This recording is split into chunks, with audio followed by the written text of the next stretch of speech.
lang pwede yung trabaho na pwede mag-uminom. Dito lang pwede, oh. Pwede niya akong dayuhin dito. Lalaki ng pulutan kasi wala mabibilan dito pulutan. Alak marami. Niyaya naman kasi ako ng kapatid ko eh. Hindi mahindian.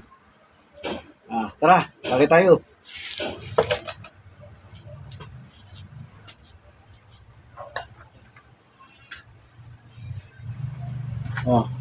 Kasi may pulutan pa oh. Bata